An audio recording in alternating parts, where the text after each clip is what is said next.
So, RR, in an organization, the role of a CHRO is sometimes quite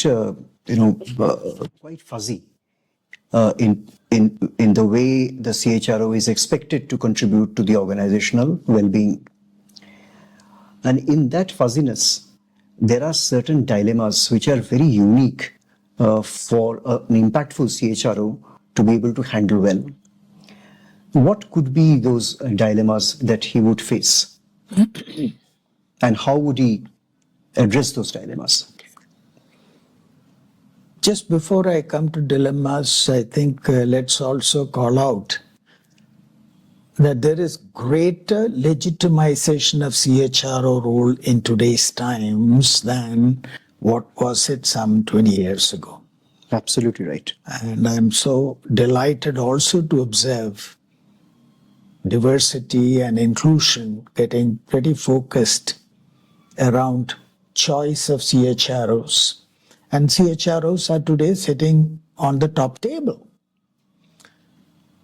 Whether the CHRO is on the right side of the CEO or the CFO is on the right side or left side, I think it is quite debatable. But I think there is a very significant elevation in terms of this is connected to your question because that helps and enables them as a member of the top leadership team for them to influence the culture that we talked about. Right. So while dilemmas would be there, and quite a number of them, their ability to manage those dilemmas, their ability to influence top stakeholders in the organization, and their ability to also align the top leadership around a common purpose in terms of the type of culture that we want to provide for our employees.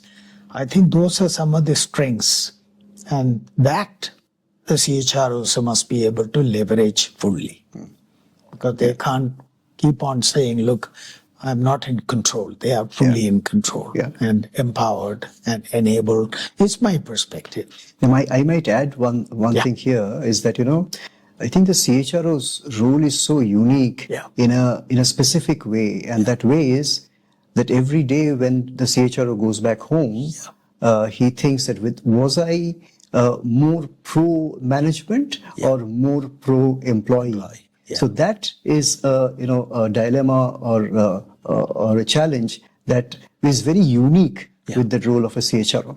I 100% agree with you. So the priorities of the management or the business and the priorities of the employees, there may be a lot of congruence. Of course. Yeah. But there are also differences and incongruences. And if they don't actually converge the two, the organizational priorities and the employee priorities, CHRO has to step in to make sure that both cannot be ignored. Both are important, so it's not either or. But how do we actually set priorities? And there, I think it is so vital for the CHRO to look at organization both through the lens of an art, a piece of art, and through the lens of science. Art enables the CHRO to look at the dynamics of organizational culture, this softy, touchy-feely stuff that we are talking about. And the hard dimension, which is actually the harder part and the tougher part, also requires the CHRO to educate the employees at all levels. Let me illustrate with one example. Many a time around the closure of the year or closer to March, April, employees always feel that, look, why the company is only promising another 7% or 8%? Why can't they start opening up and, really be more generous and increase it to 13 or 15%? These are expectations. And the CHRO learns how to strike a balance. But another way to look at a CHRO role would be to ask a simple question: how am I educating my entire workforce in terms of the economic imperatives of our business. What does it look like in terms of cost management, in terms of revenue management, in terms of CapEx, in terms of issues like what's the type of margin that I'm commanding? Do I have the capability to actually step up my pricing point?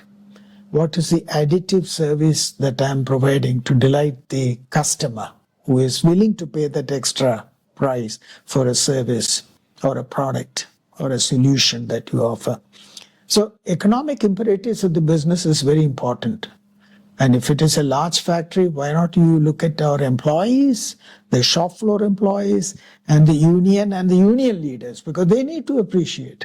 And a lot of them are very, very reasonable, in my view. So I think it is important to look at managing paradox from this perspective as an illustration. Let me pick up a couple of more. The whole issue about organizational values and congruence. And there are core values and there are also business related values.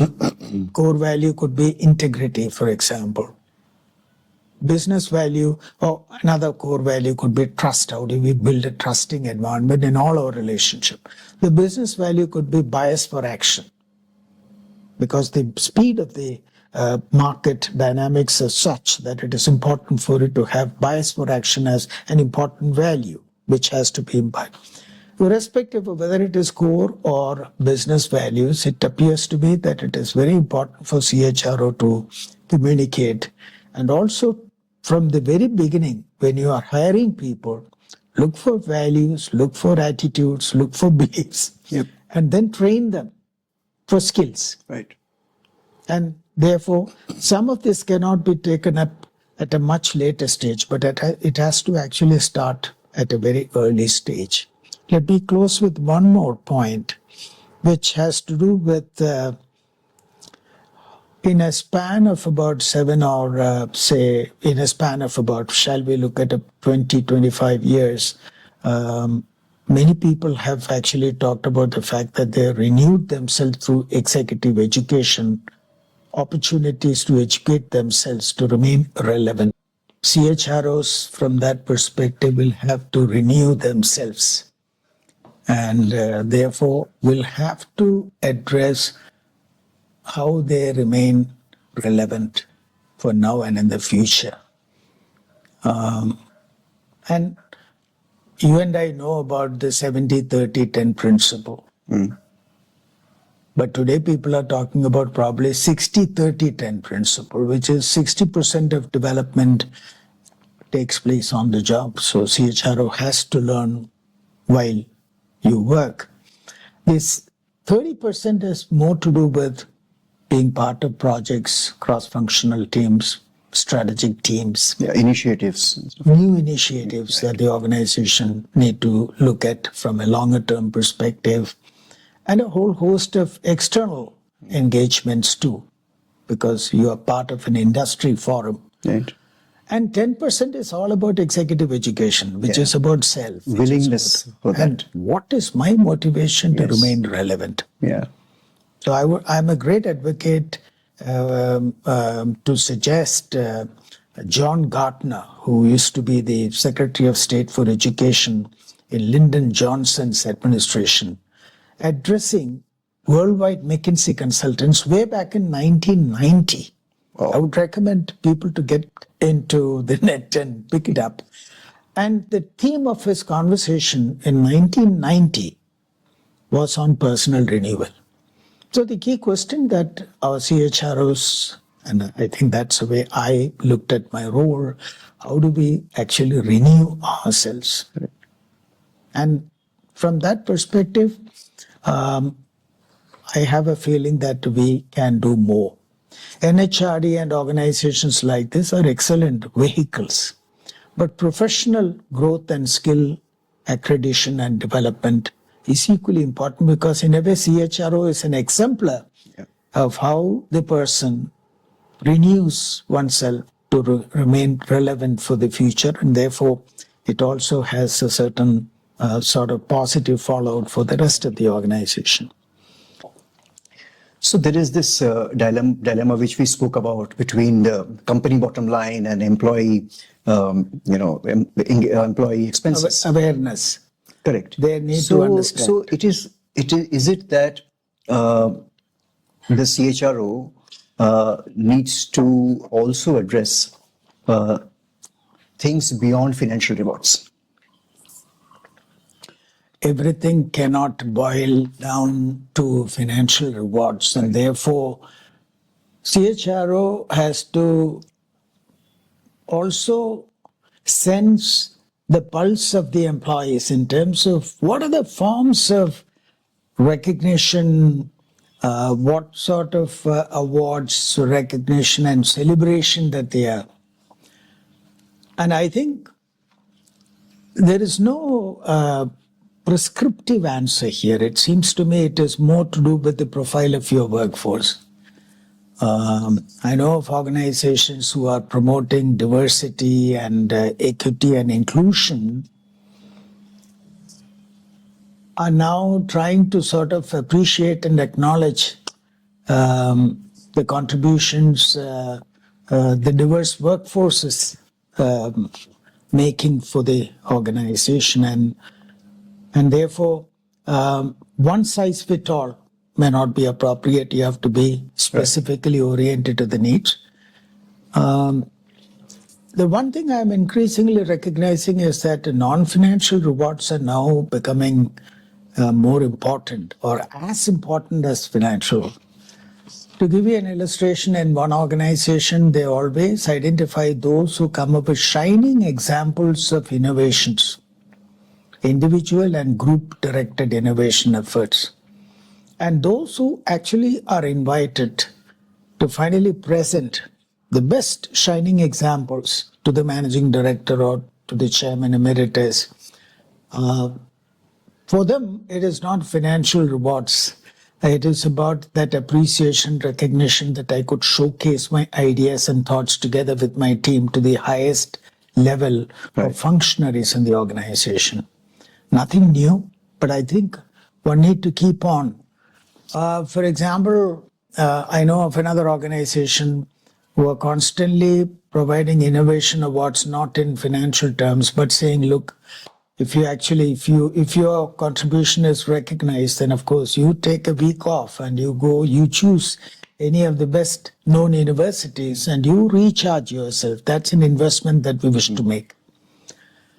So I think the point is absolutely valid. It is a question of balancing the two. But the only point I wanted to emphasize is that what type of non-financial incentives or non-financial rewards and recognitions need to be provided will depend upon the demographic profile of your workforce, number one, and number two, deeper understanding of what they are looking for.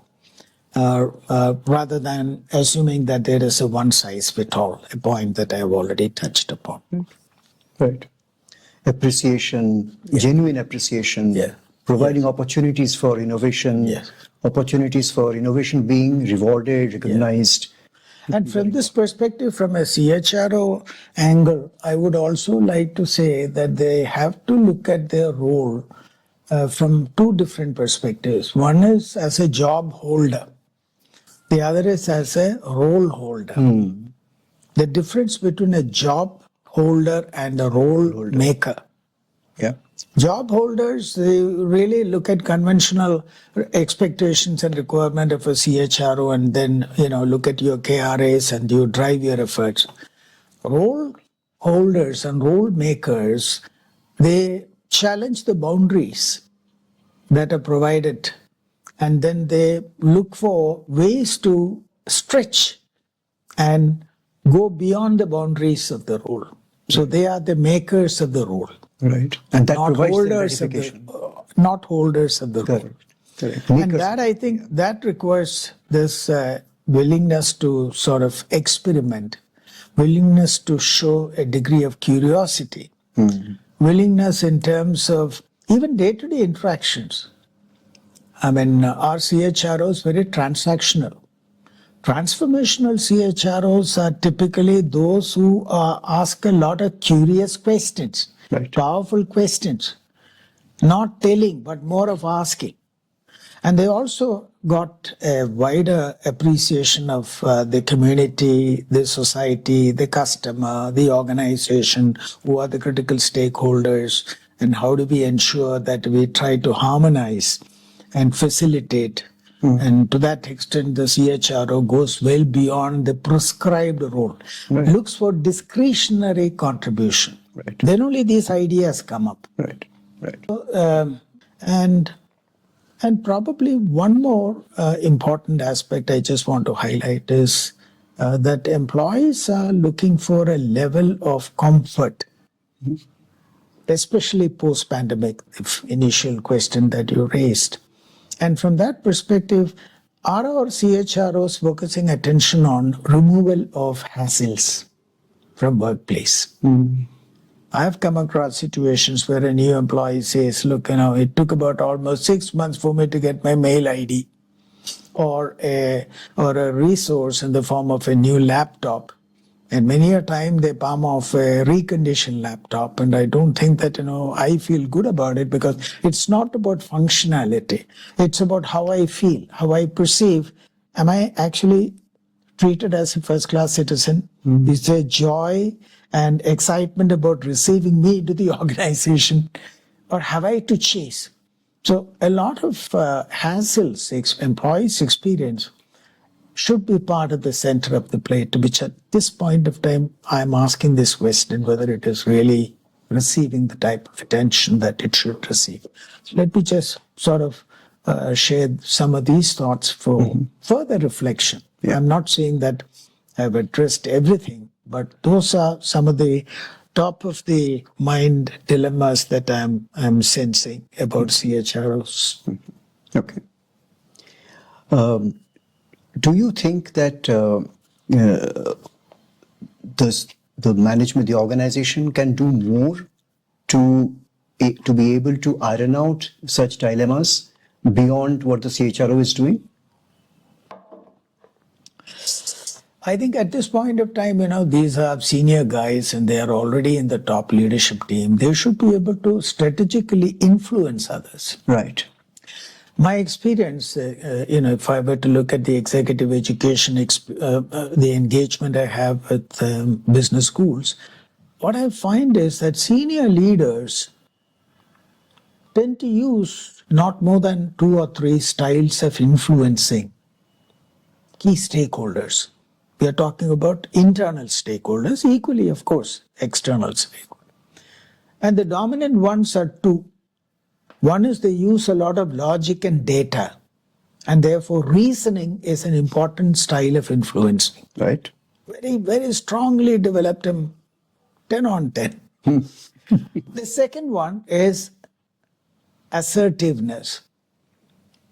I want to assert my point of view. I want to influence others through assertion. Very good. However, my ability to accommodate others' points of view is not very strong, and therefore my listening power and listening capability suffers. The quality of the dialogue that is required to address common issues tend to adversely get affected. And therefore, is it possible for people to learn to use multiple styles of influencing the key stakeholders? Because organizational constraints will have to be raised at the top leadership table. And therefore, is there scope for influencing in an inspiring way? Obama, acceptance Empowering speech, way, yeah. the famous Chicago acceptance speech, or the case for change that you talked about it even earlier. Acceptance speech happened in DC, but we're talking about this case for change. Somewhere along the line, it's very vital for any form of leadership to look at how do I inspire other people in order to influence them. So business challenges and issues which also need to be addressed, and you are part of the CHR, part of the leadership table, requires your capacity to collaborate.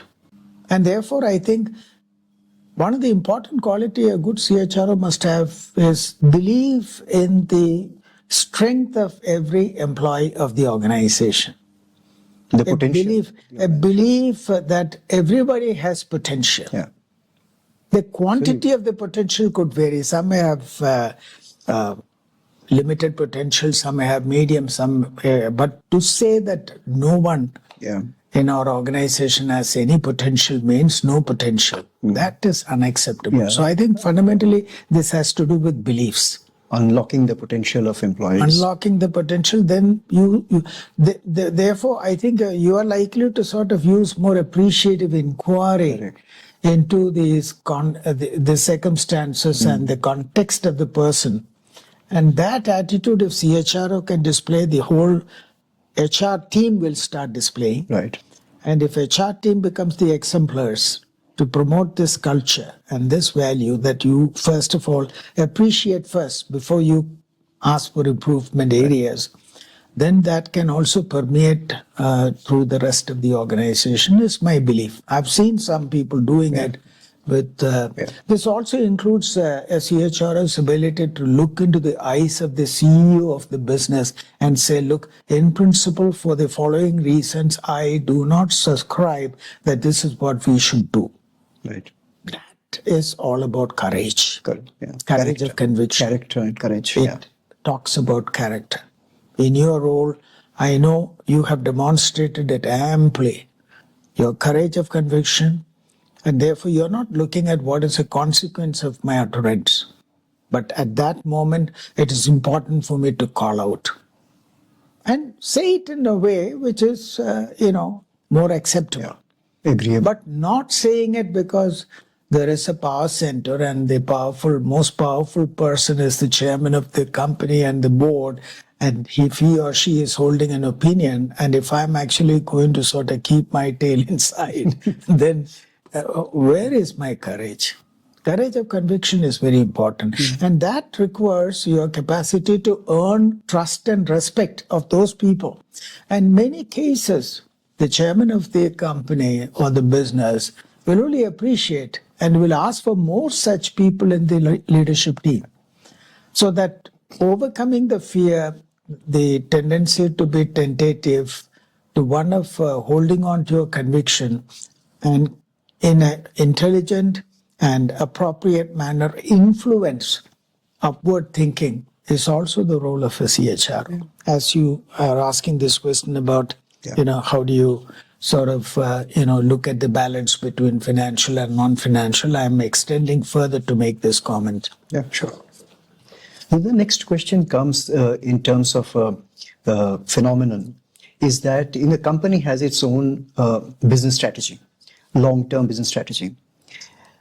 On the other hand, we also have employees in the organization who have some kind of long-term thinking about their own careers, about what they want to do, what they want to achieve, what they want to be known for. So balancing these two is a crucial role of the CHRO. Absolutely, 100% agree, because in the context of the dynamic, the market dynamics that we talked about, the constantly changing and evolving conditions that we are experiencing. Take, for example, Tesla. How many years old is this organization? But if we are saying that the market capitalization of Tesla is equivalent to the market capitalization of the next, say, dozen competing companies, then you're talking about value creation of a totally different order. Correct. The business models are dramatically changing. And one interesting article or an interview that I was actually watching was our friend Professor Govindarajan and Tuck University professor, very well-renowned person. He was talking about fusion strategy, and I talked about Tesla and how they have rapidly climbed their market capital. I think we are going to witness a world which is going to be totally disruptive. And in that situation and context, your question is very valid. Mergers, acquisitions, and disposals. Shall we call it as mad? We are getting mad. We're getting really mad with all this. So I think the CHRO and the challenge that he or she is going to face is in trying to prepare both the organization and the constituent community, our employees. And from that perspective, it is all about looking ahead, reimagine how the business will look like by 2030, and can we co-create the whole process. Therefore, the employees are not someone who sits around for a all-hands meet and where someone comes and talks about what's my future vision, but it's at all stages people have to get engaged, involved, and that's also one way by which you can enhance engagement, which is the topic that we talked about it.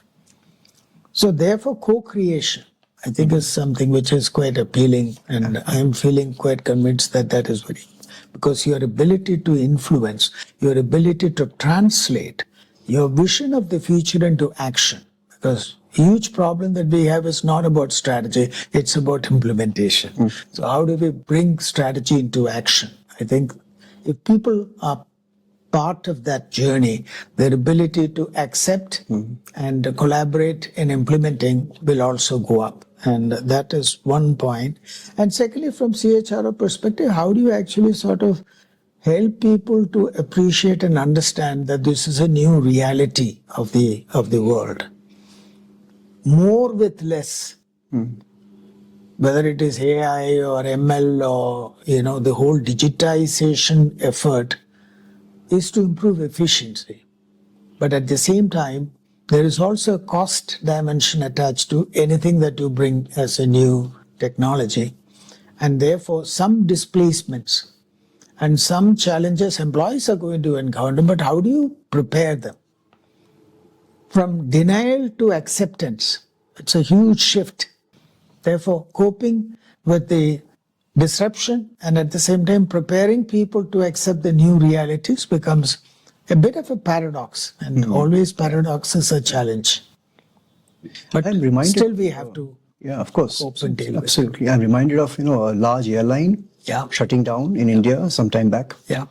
And it was so wonderful to see the CHRO sitting in his office and presiding over the re-employment of all his employees in other companies. He was personally calling up people in other companies and saying that these are the people, very good, very qualified, very good people. Is there a possibility to absorb them in your organization? Wonderful to see day after day this person making an effort to make sure that they get placed again. Another example is that of two IT companies merging. That happened recently. At that time, I saw a very good role of the CHRO, where the CHRO was trying to make sure that in the new merged entity, all the employees get suitable roles. Though the two IT companies were into two slightly different arenas, he was actually encouraging the employees of the other company to upskill themselves, to cross-skill themselves so that they remain relevant in the new entity. So wonderful, like two examples I remember. Very good. I go back in time, during the time when Lipton and Brook Bond, that was a much talked about merger. And these were with the same parentage, because both were Unilever companies. And they learned the art of fighting each other in the marketplace. And suddenly, in the factory, you have only been producing Lipton Yellow Label, and suddenly you are expected to use the same facilities to produce Red Label. From an employee perspective, it was something which was, and likewise the front end, the sales force.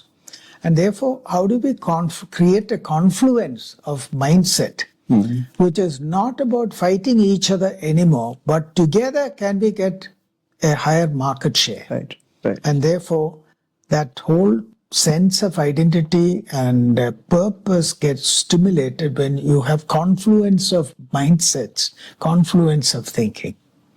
So MBA stands for Master of Business Administration. Another way to look at it is M for mindset, B for behavior, A for action.